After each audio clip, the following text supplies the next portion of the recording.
Brasil, olá você aí de casa! Hoje eu vim falar sobre a série The First Lady, nova série do Paramount Plus, que conta a história das primeiras damas dos Estados Unidos. O Paramount Plus me convidou para compartilhar com vocês as minhas primeiras impressões do primeiro episódio, que já foi lançado nessa segunda-feira, dia 18. Os episódios são lançados sempre nas segundas e a temporada vai ter 10 episódios. Eu já fiz um vídeo em que eu explico sobre a série também, se você quiser mais sem spoilers, né? Então tem um outro vídeo, vou deixar na descrição, mas o vídeo de hoje eu vou contar um pouquinho do que rolou no piloto, então tem um pouquinho de spoiler assim pra você entender o contexto. Então vamos lá. A história acompanha 3 núcleos diferentes em momentos espalhados no tempo. A gente tem a Michelle e o Barack Obama, interpretados pela Viola Davis e o O.T. Fagbenle, a Eleanor e o Franklin Roosevelt, interpretados pela Gillian Anderson e pelo Kiefer Sutherland, e a Betty e o Gerald Ford, interpretados pela Michelle Pfeiffer e o Aaron Eckhart. Então vou falar um pouquinho do que tá rolando em cada núcleo e que eu achei de cada um, mas antes eu vou comentar uns aspectos gerais, assim, da série. The First Lady tem uma estrutura bem interessante, porque ela vai e volta no tempo, não só entre esses 3 núcleos, mas dentro do núcleo também tem variações no tempo. Então, por exemplo, no início do episódio a gente vê os Obamas depois de ganhar as eleições de 2008, mas em outro momento a gente volta pra 2007, quando o Barack tava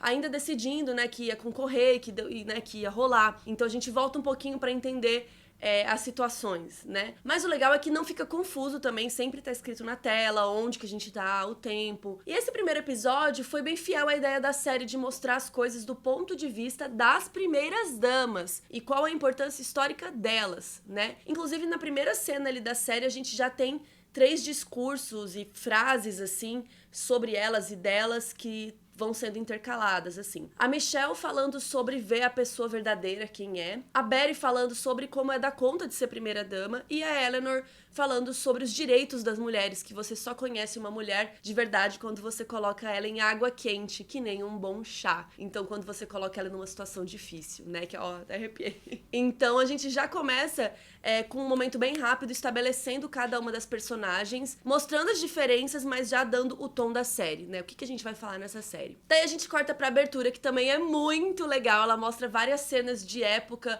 como se fossem recortes de jornal, assim. O que, né, faz todo sentido, porque a gente tá falando aí de vários momentos no tempo. A gente tá falando com questões de memória nessa série, né? E querendo ou não, essa série também fala sobre a memória de um país, né? Eu achei bem bonito, assim. E a música que toca na abertura se chama This Land Is Your Land, que é uma canção super clássica dos Estados Unidos dos anos 40. E é uma música que representa bastante o sonho americano, né? Essa ideia de que os Estados Unidos é um lugar incrível, com sol, com felicidade, né? Tipo, Deus abençoe a América, essas coisas, assim. E faz todo sentido, porque a gente tá falando de presidente, primeira-dama, né? O que é mais o sonho americano, o que é mais o ideal americano do que esse casal, né? E outra coisa que a gente descobriu que é bem legal é que a música original é de um cantor chamado Woody Guthrie, mas a versão da série é um cover de 2005 da Sharon Jones and the Dap Kings, o que faz sentido também, porque é cantado por uma mulher e essa série é sobre o quê? Mulheres, visão das mulheres. Pá!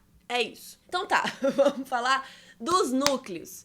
Começando pelos Obamas, que foram os que apareceram primeiro na série também. Então a gente já vê 2 momentos distintos. Um em 2007, quando o Obama ainda tá prestes a concorrer, e um depois da eleição de 2008, quando ele ganha, e eles vão ali pra Casa Branca. Em 2007 é legal que a gente pega a perspectiva da Michelle sobre a situação. Bom, tem várias questões, mas uma delas é que ele é um concorrente negro, que tá com muitas chances de ganhar, e a família tá precisando de proteção. Sofreram ameaças, e aí o serviço secreto fica parado ali dentro da casa deles, na frente da casa deles. Então a gente vê como é difícil pra ela ter a sua privacidade invadida, né? E também tem o medo dela, que ela tá de acontecer algo com o marido dela, né? Como que eu vou cuidar das filhas e se ele morrer, sabe? São muitas questões ali, os receios vão chateando ela e eles brigam porque que ele acha que ela não tá apoiando ele, né? Só que são outras questões dela também, né? Inclusive o O.T. Fagbenle tá muito legal como Obama. Já a Michelle, eu demorei um pouco pra enxergar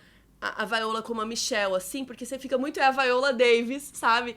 E aí, aos poucos, você vai vendo a boquinha e os trejeitos, a sobrancelha que fizeram nela, sabe? E daí eu esqueci, assim, daí eu entrei na vibe, assim, falei, tá, é a Michelle. E a gente vê também ela com as coisas dela, né? O trabalho, que depois ela acabou largando o trabalho pra virar primeira-dama. Vemos eles também depois das eleições, indo lá pra Casa Branca. Então, e sobre isso tem duas coisas legais pra comentar. A primeira é que cada um deles vai pra um lado. O Barack vai com o presidente anterior, o George W. Bush, o filho, George W. Bush filho, e a Michelle vai com a primeira dama anterior, a Laura Bush. E é legal a gente ver que a gente só tá acompanhando a Michelle. Então a gente não vê o que o Barack tá fazendo. Porque não importa, a gente tá aqui pra ver a história da primeira dama. E também a Michelle percebe, que é bem interessante assim, ela percebe que os empregados da Casa Branca tem muita gente negra. E isso incomoda ela porque ela percebe que ela e o Barack estão numa posição diferente, eles são uma exceção, sabe? Eles são os negros que estão ali pela primeira vez pra comandar. Né? Geralmente os negros estão ali pra servir. Então é muito interessante que a série traz essa perspectiva sob o olhar da Michelle. Por enquanto, considerando esse primeiro episódio, assim, eu acho que foi o núcleo que eu mais gostei, sabe? Eu tô bem curiosa pra ver como vai desenrolar. Passando agora pros Fords, a história deles começa em 73, quando Gerald vira vice-presidente do Nixon. Só que pouco tempo depois, em 74, ele renuncia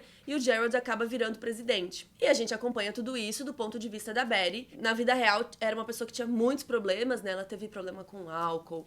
Na série a gente até vê ela bebendo de manhã, dançando, né? Então já fica uma pista que a série vai tratar um pouco disso também. Eu acho, né? Eu não sei. E a gente também vê ela numa reunião com outras mulheres de políticos. E ela se abre muito falando que ela tem um psiquiatra, que ela tá sempre tendo que lutar por si, porque o marido tá ocupado. E ela fala também umas frases muito legais, assim, sobre a dificuldade de estar casada com um político. E aí, como ela tá falando pra várias outras mulheres que também estão casadas com políticos, ela fala que foi isso que elas assinaram quando aceitaram se casar com eles, assim, né? Que é difícil mesmo. Então, nossa, eu achei bem bonita essa frase, assim. E também a gente vê um pouco da Betty com a filha dela, né? A Susan, interpretada pela Dakota Fanning. Então, elas estão sempre juntas, ela desabafa com ela e tal. E dá pra ver que a Betty vai ser uma personagem que vai ter uma jornada bem interessante, emocional, assim. Ela também fala pro marido sobre o que ela tá, sobre ela, né? Tipo, beleza, você vai ser presidente e eu, né? O que eu tô sentindo, o que eu tô sofrendo. E por último, mas não menos importante, temos os Roosevelts. E eles são quem mais passeiam no tempo, assim, vão de 21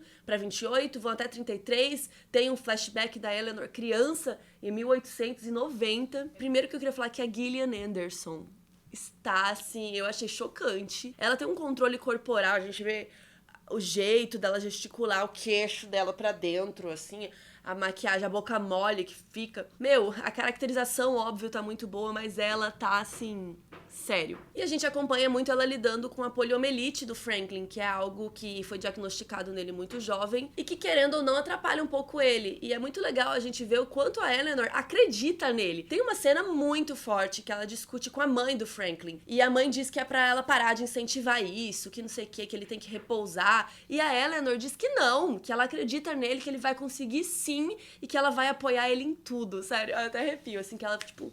É meu homem, ele vai conseguir, caceta. Outra parte que eu adorei dela foi lá em 33, quando o Franklin já é presidente e ela é primeira-dama.